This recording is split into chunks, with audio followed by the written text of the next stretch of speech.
حرام علی قریۃ اہلکناہا، اور اللہ فرماتے ہیں یہ جو ہم نے پچھلی بستیاں ہلاک کر دی ہے نا، یعنی اب اس میں دھمکی ہے کہ وہ بستیاں دوبارہ نہیں لوٹتی ہیں۔ جزوی طور پر دیکھیں اللہ کسی مردے کو زندہ کر دے معجزے کے طور پر، جیسے پیغمبروں کے سامنے ہو، وہ تو ایک الگ بات ہے، لیکن قاعدہ کلیہ یہی ہے کہ جب ہم کسی بستی کو ہلاک کر دیتے ہیں تو وہ دوبارہ دنیا میں نہیں لوٹتی اور دوبارہ اس کو پھر مہلت نہیں ملتی۔ تو اہل مکہ کو اور لوگوں کو بھی اس سے عبرت حاصل کرنی چاہیے۔ اب یہ سلسلہ اسی طرح چلتا رہے گا دنیا میں۔ آگے اللہ فرماتے ہیں حتی اذا فتحت یاجوج و ماجوج، یہاں تک کہ ایک وقت آئے گا کہ قیامت کی علامتیں ظاہر ہونا شروع ہو جائیں گی اور پھر اللہ اس کائنات کو تباہ کرنے کا ارادہ کر لے گا۔ تو اس میں ایک بہت بڑی علامت کا اللہ نے ذکر کیا کہ قیامت کی ہولناکیوں میں جو پہلی ہولناکی ہوگی اذا فتحت یاجوج و ماجوج، یعنی قیامت کے جو آثار شروع ہو جائیں گے تو یہاں تک کہ یاجوج اور ماجوج کو کھول دیا جائے گا۔ یعنی اس آیت میں اصل میں یہ طرز اختیار کیا گیا ہے کلام اللہ میں کہ لوگ دنیا میں مست ہیں، غفلت میں ہیں، پیغمبر جب دنیا میں آئے تو ان کو فالو کیا، بالآخر پھر پیغمبروں کی تعلیمات سے ہٹتے چلے گئے تو اللہ کہتے ہیں جیسے میں نے پہلے بستیوں کو ہلاک کیا ہے نا، تو میں اس زمین کو بھی تباہ و برباد کروں گا، پوری زمین کو ہلاک کر دوں گا میں۔ لیکن اس ہلاکت کے آثار شروع کہاں سے ہوں گے؟ اس کے آثار میں ایک بہت بڑی نشانی ہوگی یاجوج اور ماجوج کا نکلنا۔ وَهُم مِّن كُلِّ حَدَبٍ يَنْسِلُونَ، اور وہ ہر ٹیلے سے، ہر اونچی آڑ سے نکلنے کی کوشش کر رہے ہوں گے۔ یعنی آڑ کا ذکر اس لیے کیا کہ اکثر رکاوٹ آڑ ہی بنتی ہے، ورنہ میدانوں میں تو کھلے چلے جاتے ہیں، تو میدانوں میں تو وہ کھلے چلے آئیں گے، لیکن جہاں بھی آڑ ہوگی تو وہاں سے بھی تمہیں لگے گا کہ ایک بڑی تعداد میں ایک ہجوم ہے یاجوج اور ماجوج کا جو انسانوں کو تباہ و برباد کرنے کے لیے ظاہر ہو رہے ہیں۔ اس پر یاجوج ماجوج کی جو تفصیلی بحث ہے وہ سورہ کہف میں بیان کر چکا ہوں، جس کا خلاصہ یہی ہے کہ یاجوج ماجوج ایک قوم ہے، انسان ہے۔ حضرت ذوالقرنین نے ایک آہنی دیوار بنا کے ان کو پہاڑوں کے پیچھے دھکیل دیا ہے۔ ان کی صحیح لوکیشن کا اللہ کے علاوہ کسی کو علم نہیں ہے، اور وہ قرب قیامت میں ظاہر ہوں گے، زمین میں بہت زیادہ فساد مچائیں گے۔ وَاقْتَرَبَ الْوَعْدُ الْحَقُّ، اللہ فرماتے ہیں اور حق وعدہ وہ قریب آ چکا، یعنی اس قیامت کے دن کی اللہ منظر کشی کر رہے ہیں، اس کو ہمارے سامنے رکھے ہیں کہ دیکھو وہ وعدہ قریب آ گیا تمہارے۔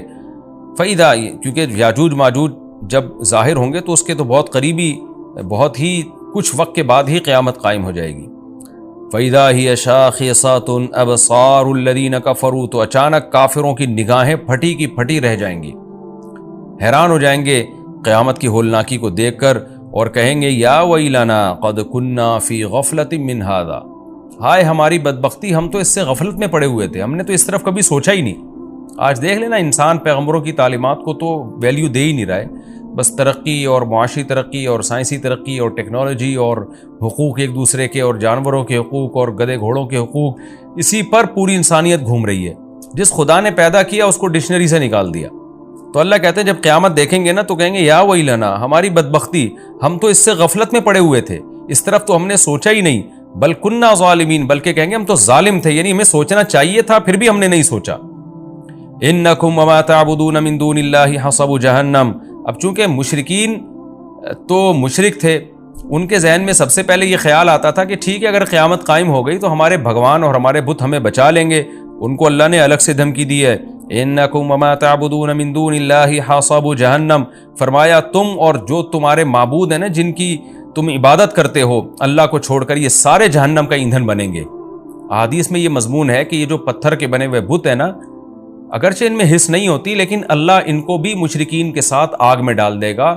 مشرکین کا غم بڑھانے کے لیے، کہ جن معبودوں کو تم سمجھتے تھے کہ سفارش کریں گے آج یہ بھی تمہارے ساتھ جل رہے ہیں اس آگ میں۔ اللہ فرماتے ہیں انتم لہا واردون، تم سب اس میں جاؤ گے، یعنی ان بتوں کی عبادت کرنے والے بھی اور جو بت ہیں وہ بھی۔ لو کان ہؤلاء آلہۃ، اللہ فرما رہے بتاؤ یہ اگر معبود ہوتے تو ما وردوہا، یہ خود جہنم میں کہاں جاتے، وکل فیہا خالدون، اور یہ سب کے سب عبادت کرنے والے اور معبود یہ سب ہمیشہ ہوں گے اس میں۔ لہم فیہا زفیر، اور ان کے لیے اس جہنم میں شور و چیخ و پکار ہوگی۔ وَهُمْ فِيهَا لَا يَسْمَعُونَ، اتنا شور ہوگا کہ یہ ایک دوسرے کی آواز نہیں سن پائیں گے۔ دیکھیں قرآن مختلف موقع کے مختلف درجات کو بیان کرتا ہے، حالات کو۔ قرآن ہی سے پتہ چلتا ہے کہ جہنمی ایک دوسرے سے بات بھی کریں گے، اور ظاہر ہے جب بات کریں گے تو سنیں گے بھی۔ تو اس سے یہی مراد ہے کہ جہنم میں جب ان کو عذاب ہو رہا ہوگا تو وہ عذاب میں تو چیخو پکار میں کسی کی بات سنائی نہیں دے گی، لیکن ایک نوعیت کا عذاب پھر یہ بھی ہوگا کہ ایک دوسرے کی بات اللہ ایک دوسرے کو سنوائے گا تاکہ ایک دوسرے کو رسوا کریں، ایک دوسرے کو تانے دیں۔ تو یہ مختلف موقعوں کے مختلف عذاب ہیں جن کا قرآن تذکرہ کرتا ہے۔ اللہ ہم سب کو اس آگ سے محفوظ رکھے۔ اور یہ جو اللہ نے کہا کہ ان سب وہاں چیخیں گے پکاریں گے، تو علماء نے لکھا ہے اس سے وہ ان کے پتھر کے بنے ہوئے بت مراد نہیں ہے، کیونکہ ظاہر ہے وہ تو بے جان ہے، وہ کیا پکاریں گے؟ وہ معبود جو زندہ ہوں گے، جن میں شعور ہوگا، کیونکہ دنیا میں ایسے بھی لوگ ہیں جنہوں نے اپنی عبادت خود کروائی ہے لوگوں سے، جیسے فرعون نے کہا تھا انا ربکم الاعلی۔ تو چیخو پکار ان معبودوں کی ہوگی جنہوں نے لوگوں کو اپنی عبادت پہ مجبور کیا یا اپنی عبادت کی ترغیب دی۔ ان الذین سبقت لہم من الحسنی۔ اب سوال پیدا ہوتا ہے، اچھا جی عیسیٰ ابن مریم کی بھی تو عبادت ہوتی ہے، تو اللہ نے تو کہہ دیا کہ تم اور تمہارے جتنے جھوٹے معبود ہیں، جھوٹے خدا ہیں، سب کو جہنم میں ڈالوں گا۔ لیکن بہت سے بزرگان دین ہیں، وہ ساری زندگی توحید کی دعوت دیتے رہے، لیکن مرنے کے بعد ان کی قبروں کو لوگوں نے عبادت گاہ بنا لیا، تو وہ بھی تو جھوٹے معبود تھے۔ تو عیسیٰ ابن مریم کی بھی عبادت ہوئی، تو وہ بھی تو اللہ تو کہہ رہا ہے کہ سارے کے سارے جھوٹے معبود جہنم کا ایندھن بنیں گے۔ تو آگے اللہ نے فرمایا نا ان الذین سبقت لہم من الحسنی، ہاں وہ لوگ جن کے لیے ہماری طرف سے پہلے ہی ایک اچھا کلمہ لکھا جا چکا ہے، یعنی وہ پہلے ہی سے اچھے لوگ ہیں، ان کے لیے پہلے ہی جنت لکھی جا چکی ہے۔ اولئک عنہا مبعدون، یہ نیک لوگ اس سے دور ہوں گے، کیونکہ انہوں نے خود لوگوں کو اپنی عبادت پہ نہیں لگایا، لوگوں نے ان کے ساتھ زیادتی کی اور ان کو معبود بنا لیا۔ تو وہ لوگ جن کے بارے میں اچھی بات پہلے سبقت کر چکی ہے، اللہ فرماتے ہیں ان کو میں جہنم میں نہیں ڈالوں گا۔ لا يسمعون حسیسہا، وہ تو جہنم کی آہٹ بھی نہیں سنیں گے۔ علماء نے لکھا ہے اس سے مراد ہے جنت میں جانے کے بعد، کیونکہ حساب و کتاب میں جہنم کے پل سے ہر ایک کو گزارا جائے گا، اس میں تمام پیغمبر، تمام شہداء، کیونکہ وہ تو سورہ مریم میں اللہ نے بتا دیا وَإِن مِّنكُمْ إِلَّا وَارِدُهَا، تم میں سے ہر شخص جہنم کے پل پہ سے گزرے گا، جس کو پل صراط کہا جاتا ہے۔ لیکن اللہ تعالیٰ جنت میں داخل کرنے کے بعد ان کو جہنم سے دور کر دیں گے، اور جہنم کی آہٹ بھی ان کو سنائی نہیں دے گی۔ وَهُمْ فِي مَا اشْتَهَتْ أَنفُسُهُمْ خَالِدُونَ، اللہ فرماتے ہیں جو چاہے گا ان کا دل، ان نعمتوں میں یہ ہمیشہ ہمیشہ رہیں گے۔ لا يحزنهم الفزع الأكبر، اور بڑی گھبراہٹ بھی ان کو غم میں نہیں ڈالے گی۔ بڑی گھبراہٹ وہ ہوگی جو نفحہ اولا، یعنی جب سور پھونکا جائے گا نا، لوگ قبروں سے نکلیں گے، اس وقت بہت زیادہ خوف کا غلبہ ہوگا لوگوں پہ، اور سب اس خوف میں مبتلا ہوں گے، حساب و کتاب کا جو خوف ہوگا۔ تو اللہ فرماتے ہیں یہ بڑی گھبراہٹ اور بڑی جو ایک نفخہ اولا ہے، یہ بھی ان کو غمزدہ نہیں کرے گی۔ لیکن علماء نے لکھے اس سے بھی یہ مراد ہے کہ مستقل طور پہ غمزدہ کرنا، وقتی خوف تو ہر ایک کو ہوگا، قرآن سے یہ بات ثابت ہے، لیکن اللہ نیک لوگوں سے اس خوف کو جلدی دور کر لیں گے۔ اور جو میدان حشر کا جو خوف ہے، جو حقیقی خوف ہے، جو لمبا خوف ہوگا، وہ صرف نافرمانوں کو ہوگا۔ لیکن قرآن و سنت سے یہ بات ثابت ہے کہ ابتدائی مرحلے میں سارے خوف زدہ ہوں گے۔ وَتَتَلَقَّاهُ الْمَلَائِكَةُ، اور فرشتے ان سے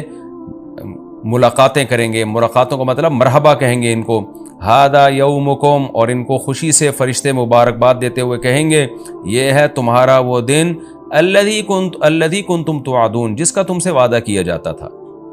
یوم نطوی السماء کطی السجل للکتب، اللہ فرماتے ہیں ہم آسمان کو، کیونکہ جب پہلا سور پھونکا جائے گا تو ہم آسمان کو ایسے لپیٹ دیں گے جیسے دستاویز کو لکھی ہوئی تحریر کے لیے لپیٹ دیا جاتا ہے۔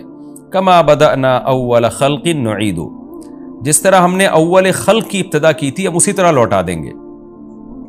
یعنی انسان حیران ہو رہا ہے نا کہ یہ اللہ تعالیٰ اتنی بڑی بڑی باتیں کر رہا ہے، میں آسمانوں کو لپیٹ دوں گا، میں یوں کر دوں گا، میں کائنات تباہ کر دوں گا، تو یہ کیسے کرے گا؟ اللہ نے فرمایا جیسے پہلی دفعہ کیا تو دوبارہ بھی کر دوں گا میں، میرے لیے کیا مشکل ہے یہ کام، وعدن علینا، اور یہ ہم پر وعدہ ہے۔ یہ کیسے چیلنج کر رہا ہے اللہ تعالیٰ، دیکھیں،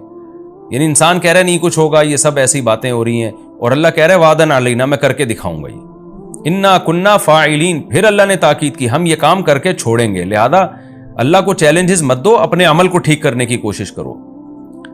اور اللہ اب مشرکین کو بھی دھمکی دے رہے ہیں کہ صرف دنیا میں نہیں، صرف آخرت میں نہیں، دنیا میں بھی نیک لوگوں کو میں غلبہ دوں گا۔ وَلَقَدْ كَتَبْنَا فِي الزَّبُورِ، ہم نے زبور میں یہ بات لکھ دی تھی، من بعد الذکر، نصیحت کے بعد، کہ ان الارض یرثها عبادی الصالحون، یعنی اللہ نے پہلے نصیحتیں دی، احکام بتائے، اور بتا دیا کہ میرے نیک بندے ہی زمین کے وارث ہوں گے۔ زبور کا تذکرہ شاید اس لیے کیا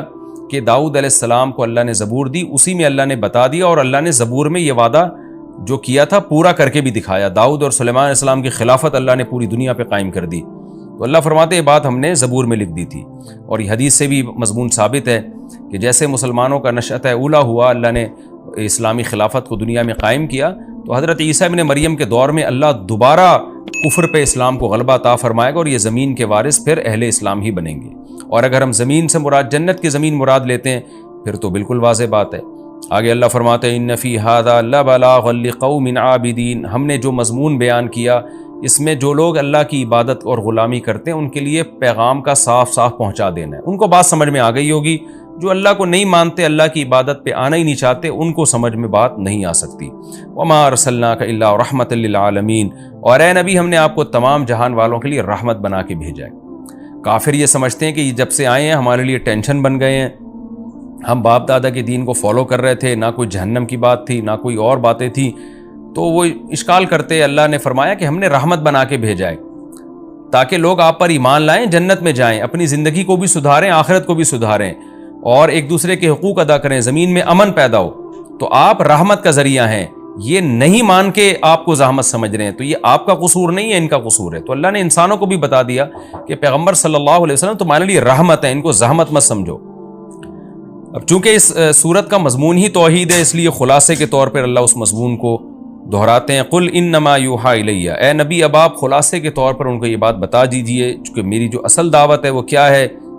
میری طرف وہی کی جاتی ہے، انما الہکم الہ واحد، کہ تمہارا معبود صرف ایک معبود ہے، اسی کی عبادت کرنی ہے۔ فہل انتم مسلمون، تو کیا تم فرما بردار بنو گے اب بھی اتنا کچھ سننے کے بعد بھی؟ فإن تولوا، اے نبی اگر یہ اب بھی آپ کی باتوں سے اعراض کریں، پیٹھ پھیریں، فقل آذنتکم علی سوا، تو کہہ دیجئے میں نے برابر طور پہ تمہیں بتا دیا۔ یہ برابر کا لفظ کا مطلب ہوتا ہے صاف طور پہ، یہ محاورہ ہے،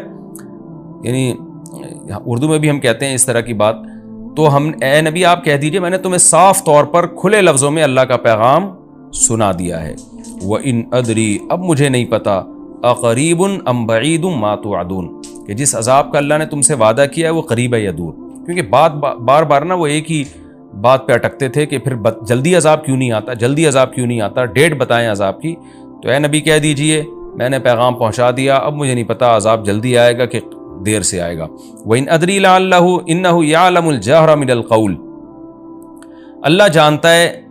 جہر والی بات بھی، وَيَعْلَمُ مَا تَكْتُمُونَ، اور جو تم چھپاتے ہو وہ بھی اللہ جانتا ہے۔ کیا مطلب؟ اللہ کا علم کامل ہے، تو جس کا علم کامل ہے اس کو پتہ ہے کہ قیامت کب آئے گی۔ میرا علم کامل نہیں ہے تو مجھ سے کیوں پوچھتے ہو، اور اللہ مجھے نہیں بتاتا کہ کب آئے گی، جتنا اللہ نے بتایا وہ میں نے تم تک پہنچا دیا۔ وَإِنْ أَدْرِي لَعَلَّهُ فِتْنَةٌ لَكُمْ وَمَتَاعٌ إِلَىٰ حِينٍ، اور پھر آپ صلی اللہ علیہ وسلم نے یہ بتایا کہ مجھے تو یہ بھی علم نہیں ہے کہ اللہ عذاب ٹال کیوں رہا ہے، اس لیے ٹال رہا ہے کہ تمہیں آزمائش میں ڈالنا چاہتا ہے وہ، یا اس لیے ٹال رہا ہے کہ اللہ تمہیں کچھ دن نعمتیں مزید دینا چاہتا ہے۔ یعنی آزمائش تو یہ ہے کہ عذاب ٹلے گا تو تمہاری آزمائش ہوگی، تمہیں غور و فکر کا موقع ملے گا، کچھ لوگ ایمان لائیں گے، کچھ نہیں لے کر آئیں گے، عذاب فوراً آ گیا تو سارے ہی جہنم میں چلے جاؤ گے۔ تو یہ تم پر رحمت بھی ہو سکتی ہے اللہ کی طرف سے کہ مہلت دے رہا ہے، بہت سے ایمان لے آئیں گے، اور یہ بھی ہو سکتا ہے کہ اللہ تمہیں آخرت میں پکڑے گا اور دنیا میں کچھ نعمتیں دینا چاہ رہا ہے۔ یعنی فتنۃ لکم کا مطلب یہ ہوا کہ ہو سکتا ہے آزمائش ہو، کچھ کامیاب ہو جائیں کچھ ناکام ہو جائیں، اور متاع الی حین کا مطلب یہ ہو سکتا ہے کہ اللہ تمہیں فائدہ پہنچانا چاہ رہا ہے کیونکہ آخرت میں تمہارے لیے عذاب ہے۔ تو ان دونوں میں کون سا پہلو اللہ کے سامنے ہے؟ نبی فرما رہے ہیں کہ مجھے معلوم نہیں ہے۔ تو جسے یہ معلوم نہیں کہ عذاب ٹالنے کی ریزن کیا ہے، وہ عذاب کا ٹائم کیسے بتا سکتا ہے؟ پھر آگے اللہ تعالیٰ آخر میں اپنے نبی صلی اللہ علیہ وسلم کے کلام کو نقل کرتے ہیں کہ آپ نے پوری صورت ان مشرکین کو سنائی، پورا توحید کے مضمون سنایا، تو آپ صلی اللہ علیہ وسلم اللہ سے دعا مانگتے تھے کہ اللہ دلائل کی دنیا میں حجت تمام ہو گئی ہے، تو عملی دنیا میں حجت تمام کر دے، تو اسلام کو غلبہ دے دے، ان کو بتا دے کہ یہ لوگ حق پر نہیں ہیں۔ تو اللہ نے نبی کے اس کلام کو ذکر کیا، قال رب احکم بالحق، نبی کہتے ہیں کہ اے اللہ تو حق کے ساتھ فیصلہ کر دے، یعنی پریکٹیکلی عملاً فیصلہ کر دے۔ اور نبی یہ دعائیں بھی مانگتے ہیں، وربنا الرحمن، ہمارا رب رحمان ہے، رحم کرنے والا ہے، المستعان، اسی سے مدد طلب کی جاتی ہے، علی ما تصفون، ان باتوں پر جو تم لوگ کرتے ہو، یعنی تم جو اعتراضات کر کے مجھے تکلیف پہنچا رہے ہو تو میں مدد اللہ ہی سے طلب کرتا ہوں۔ تو یہ تسلی کے دو جملے ہیں جو اللہ کی طرف سے کہ باقی اللہ نے عملی فیصلہ کیا، پھر بدر میں کیا، احد میں کیا، اور پھر خندق میں کیا، فتح مکہ میں کیا، لیکن نبی صلی اللہ علیہ وسلم شروع سے ہی یہ دعائیں مانگتے آ رہے تھے۔ اس میں ہمیں بھی ترغیب ہے کہ جب ہم دعوت کا کام کریں تو اللہ سے یہ دعائیں مانگا کریں کہ اللہ تو حق کا فیصلہ کر اور تجھی سے ہم مدد طلب کریں گے۔ اور یہ بات آپ مشرکین کو بتا بھی دیں کہ ہم اللہ ہی سے دعا مانگتے ہیں، اور ہم تم جو ہمیں مشکلات میں ڈال رہے ہو، ہم اس میں اللہ سے مدد طلب کرتے ہیں۔ ظاہر ہے جو اللہ پہ اعتماد کر کے اللہ سے مدد طلب کرے گا تو پلڑا بالآخر اسی کا بھاری رہے گا، فتح اور نصرت اسی کے مقدر میں آئے گی۔ یہ بھی ہمارا رکوع الحمدللہ کمپلیٹ ہو گیا۔ اس رکوع میں بھی اللہ نے بہت اہم مضامین کو بیان کیا۔ ایک تو یہ کہ نیک اعمال پہ ایمان کے ساتھ نیک اعمال قابل قبول ہیں، بستیوں کو اللہ ہلاک کر دیتے ہیں، دوبارہ زندہ نہیں کرتے اللہ ان بستیوں کو، اور نام و نشان مٹ جاتا ہے ان بستیوں کا۔